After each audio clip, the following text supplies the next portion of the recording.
My name is Fahed Bizzari. I am the internet mastermind behind Online Associates. Online Associates is a UAE-based provider of internet consultancy. It's very easy for a company to go online. It's very easy for a company to have a website. It's very easy for a company to get on Twitter or Facebook or engage in some form of email marketing. But if all of those efforts aren't actually achieving any goals, then that's considered to be a waste. It's a waste of time and it's a waste of money. It's a bit of a chicken and egg situation at the moment with this whole influx of multimedia, especially online. Businesses, a lot of websites do have to incorporate such elements, but then it also ends up affecting their speed and such issues. So how do you combat that? Multimedia is definitely needed. It's needed. It's needed to be the opportunity to use it needs to be given good consideration of why media is being used. One of the problems we have in the UAE is that people want to use media for the sake of using media, which is a mistake. Whenever you use technology for the sake of using technology, that's a mistake. So that media does give an edge over competitors, different forms of media, which means it's a must. So then another side of the website design, website development is required, which is called site speed optimization, which involves tweaking all of the aspects of the site and the server so that when you do have these heavy forms of media, that all of the resources available go to that media. I mean, for example, here in the UAE, the average download speed is very poor. The problem with web surfers is they come on the internet very goal-driven. So, and they, I mean, it's not the nicest of words to use, but they're promiscuous because they can jump from one website to another very quickly. So how do you, again, incorporate form, the design aspect of it, but yet not lose the functionality? Well, first of all, form is very important. The research has shown again and again that when somebody comes to a website, they make decisions according to what they see. Okay, so if your site, not just what they see, but they try to get a feeling of assurance that is this a real company, is this a reliable company. So one of the major aspects of that is the appearance.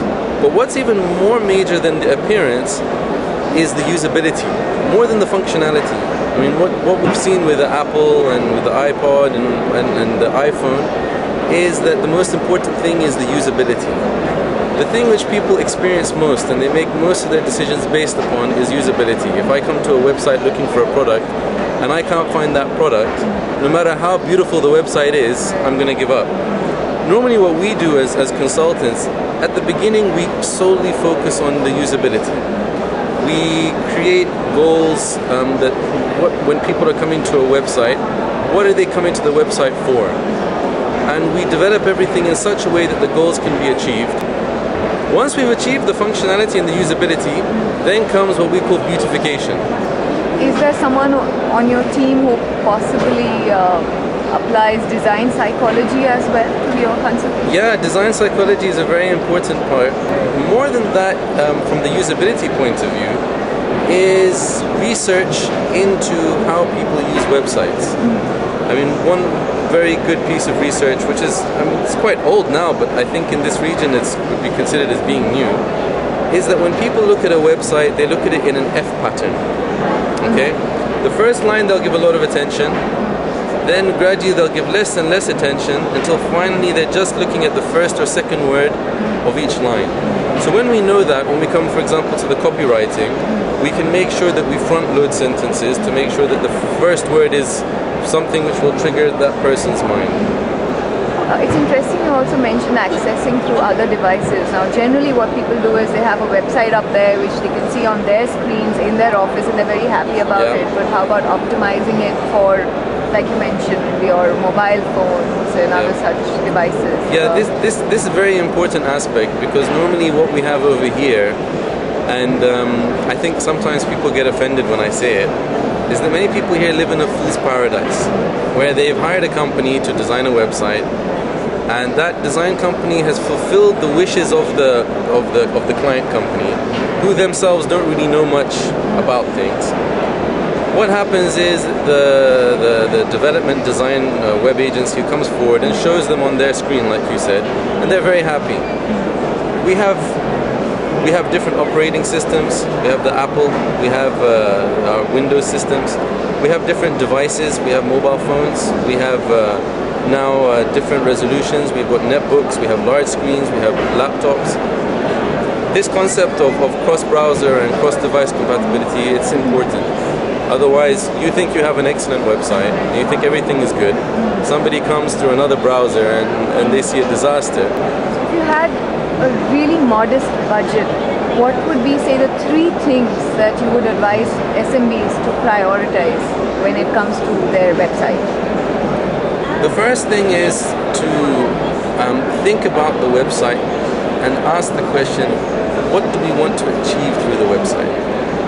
Quite often people, they say we need a website. We say, why? They say, because we need a website. Okay, but why? Because we need a website.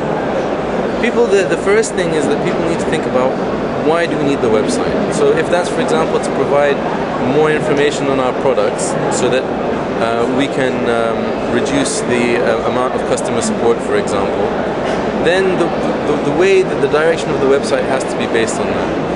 The second thing is that the journey through the website needs to be made as simple as possible. And beautification is important. What's more important than beautification is to make sure that the branding of the website, and I'm not just talking about colors, fits in with the company's brand. So if the company wants to portray itself as being a very high-end professional, then the same thing needs to be done in the website. So, what would be your suggestion? How should I store this webcast? In what format should I upload it on my site that would not compromise on the quality, but also... Probably the easiest thing for you would be YouTube. Sometimes it's better not to reinvent the wheel. There are companies or people like Google who are providing YouTube. There are other providers like Vimeo where you can have your videos hosted elsewhere. In that case, there's no optimization on your side. The only responsibility is to choose a good provider who won't let you down when you need them. The latest craze online, which started about 1.5 to 2 years ago, is what they call software as a service, SAS, whereby companies have seen a need, for example, for video hosting. Where they've seen a need for collecting customer feedback, where they've seen a need for customer support, good quality customer support. So they've put together a service whereby you as a company don't need to reinvent the wheel. You don't need to reinvent a support desk. You don't need to start from scratch. You can just pay a monthly fee based on your usage, and you can even rebrand it as your own. So I think this is very useful for small, medium-sized companies because the amount of money and time they need to invest to get going has been reduced significantly. We provide marketing strategy alongside of the web development and web design. Myself, being the lead of the company, my background is actually in marketing. My background is not in technology. Technology is something which I picked up along the way. So one of the great things about marketing is it's all about achieving success and then doing what you need to do to achieve that success. People who don't have marketing knowledge, they do what they do and then hope for success. Whereas people who understand marketing say, how do we achieve success? Let's do that. Companies here tend to see developers and designers as a form of labor. They don't see them as a professional. They don't see them as having some knowledge like accounting. And then of course everybody's nephew can put together a website.